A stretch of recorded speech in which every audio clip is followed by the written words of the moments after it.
Hello Scorpio, February 2024, usaping pera. Buhay, karera, trabaho. Kuha tayo ng ilang messages para sa inyo. As usual, mensaheng gabay lamang po para sa mga Scorpio. Anong maiwan natin para sa kanila ngayong buwan? Message. Scorpio. Ayan. Meron na sumasama agad.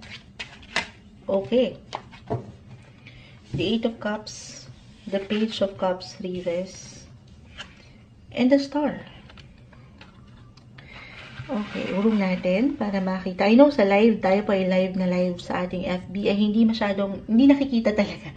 Kasi dito nakaposition yung patungan kung meron mang magtatanong. Ayan, at dito naman.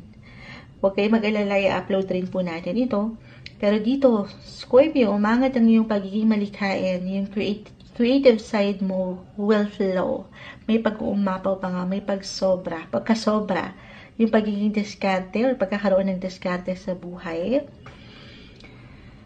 Pero kung hindi yan mag-apply, maybe isang indikasyon ito na you just have to tap your creative side dahil meron ka yan.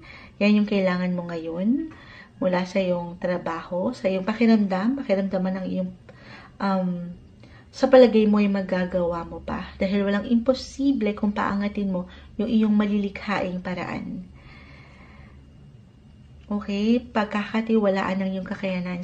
Stay positive, optimistic lang sa iyong sariling abilidad. Yun yung pinaka nakikita ko unang-una dito. Page of Cups, the Star. Panghawakan mo yan dahil meron kang talent. Maaring meron kang talentong umangat or ma-discover sa iyong sarili this month na kung iaalaw mo lang, okay, ay pwede mong magamit. Kumbaga, magagamit mo ito na source of income, yung kahit simpleng hobby mo lang or kagustuhan mo pero magkakapera ka doon, yung ganon. Maganda yung possibility kung ito lamang po ay iyong pahihintulutan. So, paangatin yan, yung tiwala na meron ka sa iyong sarili. Okay? Okay. The Eight of Cups ay narito. Page of Cups. Para sa ilan, tayo po ay usaping pera. Buhay, karera. Kung meron kayong kailangan tugunan na bayarin, hindi naman kailangan. Pero sa realidad, maaring sabay-sabay yung ilang bills, yung ilang payments. Pero, maybe andito rin po yung ilang attention nyo sa usaping pera. Hindi sa tatalikuran ang problema if ever meron mang problem na mag-appear in regards money or work. Pero, hindi mo rin naman kailangan ikaw na lang lahat. I mean, ikaw na lang ang aako ng lahat. Isa-isa lang. Walang imposible kung higit mong ipa-priority ang bawat isa lang muna. Okay, medyo parang yung emotions din umaangat dito as a Scorpio. Okay. Okay, add tayo dito ng ilan pang mensahe na maiwan natin para sa Scorpio. Message. Para bang meron kasi ditong mag-move, maglilipad. Ayan, maglilipad. Lilipad? Ano daw yun? Yun, baka mag-travel. Okay. Maglilipad. Maring merong pag-alis, may ilang changes. Kung about sa trabaho mo dito, ayan, maring mag-decide na ang ilan na paangatin yung aking na-mention na talent. Why not? At dyan kayo mag-focus sa inyong mga talento or natural ability. Maring may pagkaklaro sa inyo ngayon kung saan kayo higit na maglalaan ng prioridad. Kahit pa sa mga panahon na hindi nyo inaasahan or aasahan, doon kayo magpo-focus. Kasi ito susundin nyo lang, Scorpio, kung ano yung pakiramdam nyo ay para sa inyo. The Two of Pentacles. Two of Earth, ayan. The Queen of Fire. Call. Eto na, yung matatawag, sabi ko nga, kahit sa simpleng hobby nyo lang, kagustuhan nyo, yung hilig nyo, you could turn your hobby into a fashion or passion. Yung calling na matatawag, yung inner calling Maaaring dito yung magandang flow ng money lalo. Kung nanaisin lamang at pahintulutan, okay? Kasi meron ako nakitang pagtalikod dito. Sa mas praktikal, hindi po kailangan laliman. Just only take what resonate. Maaaring meron kayong gustong pagbabago na makita sa inyong buhay karera. Or gusto niyo namang mag-try ng something bago na hindi naman imposible. Okay? Kung pahihintulutan lamang. At dyan, actually, maganda, ayan, pasensya na po sa ingay. Maganda naman yung flow. Andito yung money. May kita, kumbaga. Okay?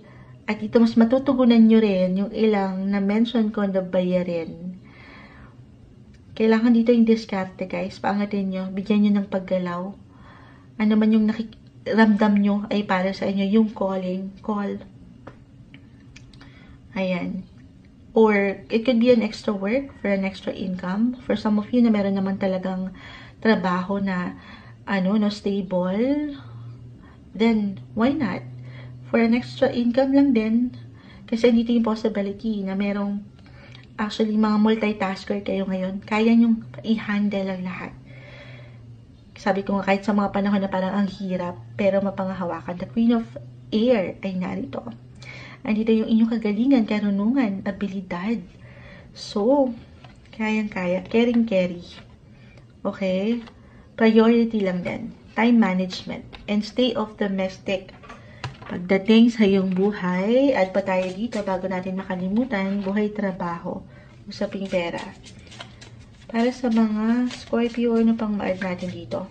Puro discard rin yung nakikita ka dito eh. Okay.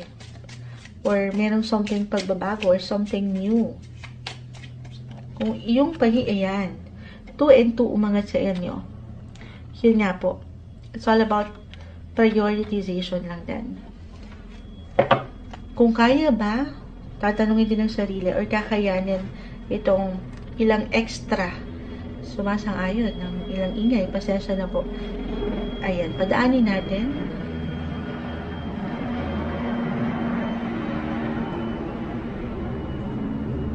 Kasi, di ba, ayan.